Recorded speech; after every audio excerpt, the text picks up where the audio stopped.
croyez que c'est avec un réel plaisir que j'ai accepté de venir présider cette belle cérémonie de cœur, de solidarité, de partage. Aux côtés de mon frère, ami et collègue, monsieur le directeur général de l'ANRAC, cérémonie qui porte sur la remise symbolique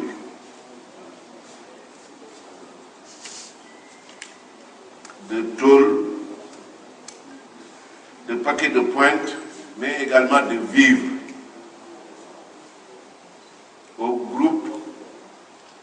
vulnérabilisé par le conflit en Casamance.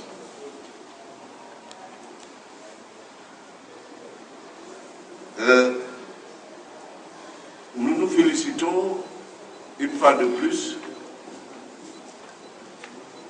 du geste que vient de poser une fois de plus l'ANRAC, puisque c'est une initiative qui a vécu maintenant plusieurs années auparavant et qui, comme souligné tantôt, traduit une volonté de l'ANRAC dans le cadre de son programme de relance des activités économiques et sociales dans cette partie méridionale de notre pays, notamment dans sa composante 1, tend à appuyer les groupes vulnérabilisés par le conflit, affectés par le conflit et qui sont en situation d'urgence. Ceci pour soulager celles-ci dans les conditions particulièrement difficiles qu'elles vivent. Mais aussi et surtout pour justement pouvoir permettre à ces groupes, à ces populations de pouvoir regagner leurs villages respectifs qu'ils ont dû abandonner du fait de l'insécurité créée par le conflit.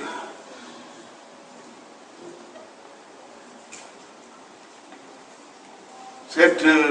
importante initiative de l'ANRAC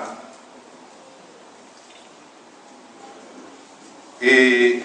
aussi, comme vous le savez, en droite ligne de la politique gouvernementale. Politique qui vise à prendre en charge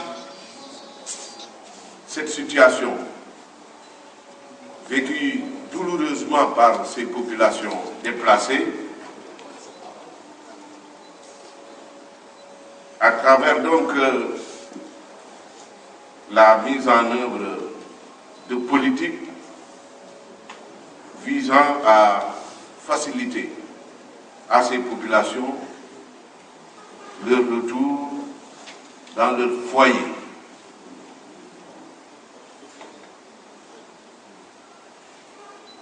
Puisque, comme vous le savez, la Casamance vit, voilà maintenant, un peu plus d'une trentaine d'années, les affres de ce conflit conséquences économiques, infrastructurelles et sociales ne laisse personne indifférent. En effet, de nombreux déplacements de population ont eu lieu. Comme le soulignait si éloquemment le président du conseil rural de Dibidjon tout à l'heure dans son adresse,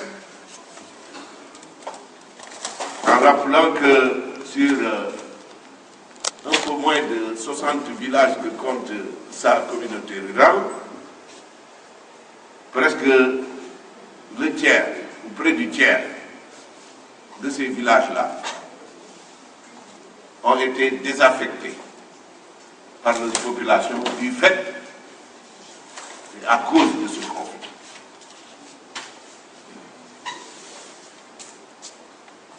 Déplacements qui ont bouleversé ainsi la structure sociale, le tissu social de nos communautés et ont entraîné l'effritement de toute la dynamique organisationnelle qui s'était créée dans ces localités. Les difficultés énormes vécues par ces populations déplacées ou réfugiées comparé à leur passé relativement confortable et pacifique,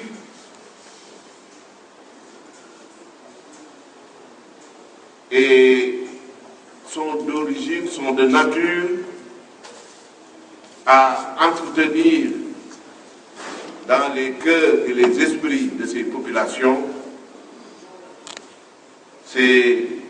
sentiments malheureux constitués de haine, de discorde, de rancune, de rancœur et de regret.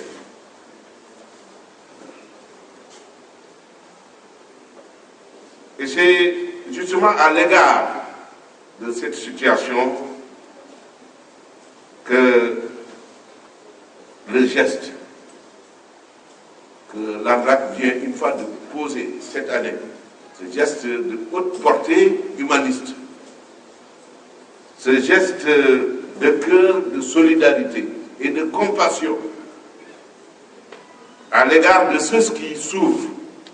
à l'égard de ces populations déshéritées, garde toute son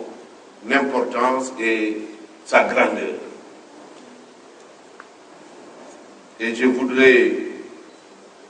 à la suite de tous ceux qui ont pris la parole ici, en remercier le directeur de l'ANRAC, le directeur général, ainsi que tous ses collaborateurs, sans oublier les partenaires qui,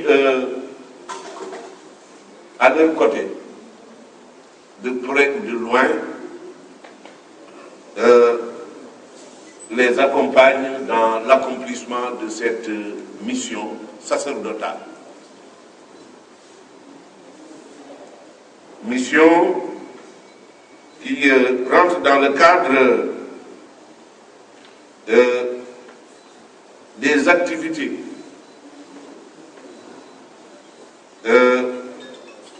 que l'ANRAC a toujours eu à mener dès sa création. Puisque, comme vous le savez, la problématique de la réinsertion et de la réintégration des combattants du MFDC, de même que des groupes affectés et vulnérabilisés par le conflit font partie des missions originelles, essentielles, assignées par le chef de l'État à l'ANRAC. Et je voudrais profiter de ces instants pour rassurer le directeur général de l'ANRAC ainsi que l'ensemble de ses collaborateurs. Sans oublier les populations que vous représentez ici. Les rassurer en portant à leur connaissance que le président de la République, son Excellence, M. Macky Sall, est aujourd'hui, plus que jamais, engagé, réconforté dans cette vision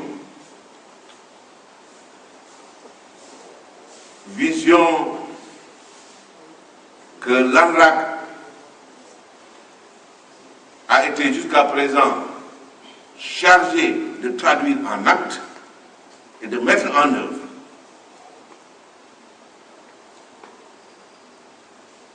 Et le meilleur exemple, la meilleure illustration, la meilleure preuve de ce que je viens de vous affirmer, c'est le lancement, ici même à Ziguinchor, il y a de cela 2 à 3 mois, par le chef de l'État, d'un important programme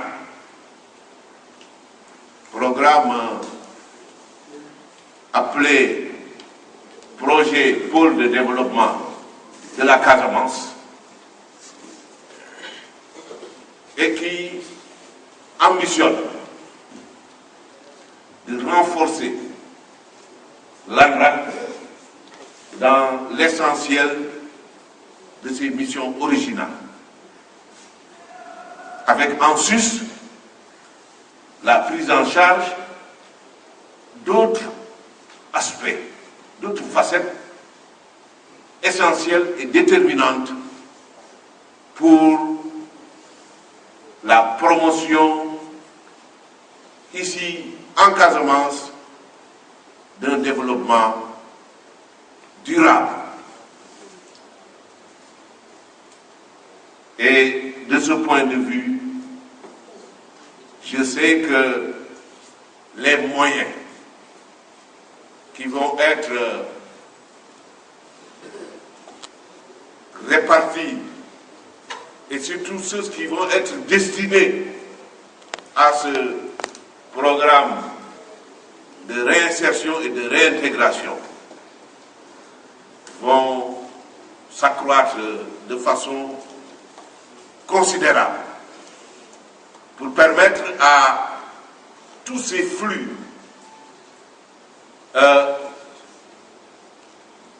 de personnes déplacées ou réfugiées qui sont sur le point de retour pour regagner leur localité d'origine, que tous ces flux puissent être pris en charge correctement dans leur accompagnement jusqu'à leur aboutissement, c'est-à-dire une réinstallation définitive et durable de toutes ces populations au niveau de leurs villages respectifs, villages qu'ils avaient abandonnés du fait de l'insécurité. Puisque en plus de l'appui matériel au retour à la reconstruction des habitats, il y aura d'autres programmes d'accompagnement portant sur les aspects économiques aspects sociaux. Et dans ces aspects sociaux-là, il me plaît de nommer les aspects sanitaires et tout ce qui peut contribuer à rendre aisée la réinsertion de ces populations au niveau des zones qu'ils avaient abandonnées jadis et qu'ils regagneront. Je vais vous dire que il m'est revenu de source digne de foi que ce programme-là va bientôt démarrer ici, dans cette région. Puisque depuis son lancement, beaucoup de questionnements et d'interrogations commencent à faire jour, puisque entre le lancement à aujourd'hui, il y a 2-3 mois, et depuis lors, comme les nouvelles ne nous sont pas parvenues, alors donc il y en a qui sont très sceptiques. On pensait que ces promesses-là allaient mettre encore beaucoup de temps à se réaliser. Mais de ce point de vue-là, je voudrais rassurer ces sceptiques en leur disant que d'ici la fin du mois de juin, ou en tout cas au plus tard fin juillet, le personnel, la direction de ce grand projet pôle de développement de la Casamance vont être installés ici, auront leur siège ici, aux côtés de l'ANRAC, dont le directeur général, comme je l'ai rappelé lors d'une cérémonie qui nous a regroupés il n'y a pas longtemps, a pris la décision de déplacer son siège qui était à Dakar sur Ziguinchor pour une gestion de proximité. Et je crois que avec l'arrivée du projet pôle de développement de Casamance, nous allons avoir 2 grands sièges concernant 2 grands projets et avec la proximité, avec le contact de tous les jours, nous osons pouvoir espérer beaucoup plus d'appui, de concours, d'accompagnement de la part de ces structures dont la mission est plus que déterminante à tous égards pour permettre à cette partie méridionale de notre pays de renouer avec son envol, avec son développement. Je voudrais, au-delà du geste de haute portée humaniste, accompli une fois de plus par l'ANRAC, me féliciter de la démarche. Démarche que j'ai toujours appelée de tous mes voeux. Celle-là qui consiste à faire en sorte que tous les segments qui sont présents ici, dans notre région, et qui œuvrent et qui travaillent pour le développement de cette localité, pour l'épanouissement des populations, que tous ces segments-là puissent être ensemble, se donner la main tous les instants et en toutes circonstances, et travailler dans un esprit d'équipe pour beaucoup plus d'harmonie, pour beaucoup plus d'efficience dans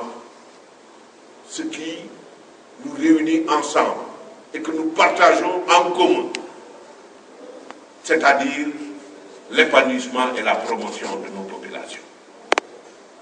Et c'est justement ce que l'ANRAC, une fois de plus,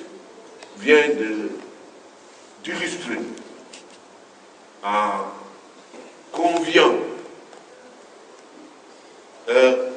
dans la mise en œuvre, l'accomplissement de cet acte, l'ensemble des autres partenaires, les chefs de service, de l'administration, des ONG, les populations que vous représentez au niveau de la base, le MFDC, qui, avant moi, s'est réjoui de cette démarche. Je voudrais donc, Monsieur le Directeur Général, vous exhorter et vous encourager à aller de l'avant dans cette vision,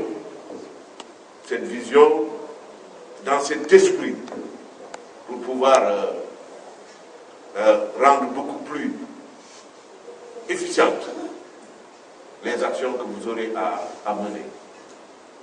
Et ceci est d'autant plus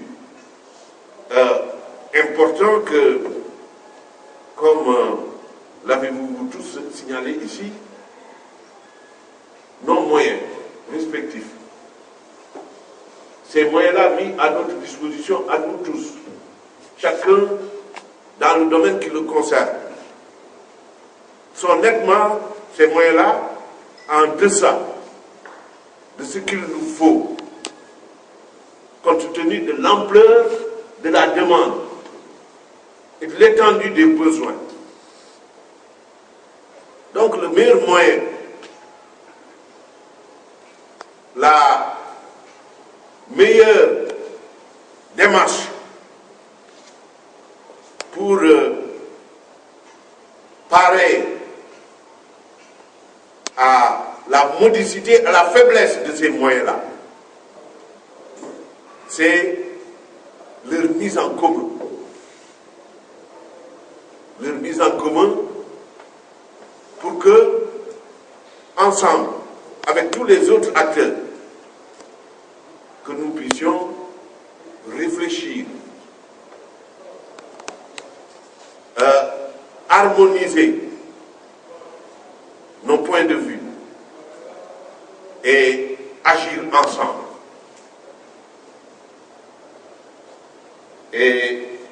je crois que c'est ce que vous êtes en train de faire, parce que l'ayant parfaitement compris depuis que vous êtes là. Donc chapeau et